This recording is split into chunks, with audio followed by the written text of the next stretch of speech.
So I had a problem with this ultra transition style of play of Ruben Amorim and Eric Ten Hag from the start, and I'll tell you why.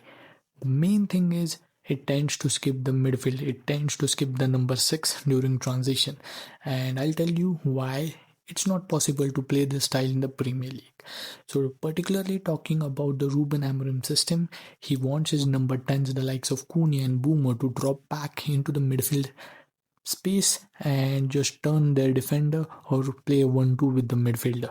So the problem with this is that this is not the Portuguese league. This league is very physical and it is certainly played at a very high intensity than that of a Portuguese league. The quality of defenders and the midfielders is also very high. So the problem here becomes that most of the times the number 10s will get bullied by the defenders, or they will just get nick the ball of the number 10, or they'll just make a foul. And even if one time you are successful in doing the 1-2 or spinning the defender, it's not like you are on goal and making a goal scoring opportunity. What happens is you are just going from transition phase 2 to transition phase 3. So there are not many pros in this style of play. So now I will talk about the cons. So if the opposition manager knows that you are playing this system, and most of them know, because Fulham did this exactly same that I'm going to tell you.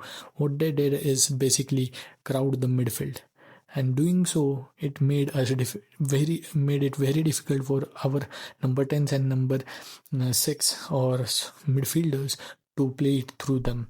And if you get caught like Ahmad did against Grimsby Town, then the opposition is really has a good chance to make a goal scoring opportunity like they did for the first goal. We avoided that against Arsenal and Fulham because we really had good 1v1 defenders in Euro and Shaw, but it's not sustainable. We are going to get found out like we have had in last season, and also we will get found out in the future games of this season if we continue to play this system. So major changes need to happen. Either the Amorim needs to get sacked, or we need to bring in a midfielder, or even if we bring in a midfielder, I don't think this is sustainable. I think we will improve a bit, but the glaring problems of the system will remain the same. The really good sides will exploit this problem, and so I don't think this is the way forward. I think this is the fault of the system. A little tweak is needed, and if he's not ready to do so, just sack him.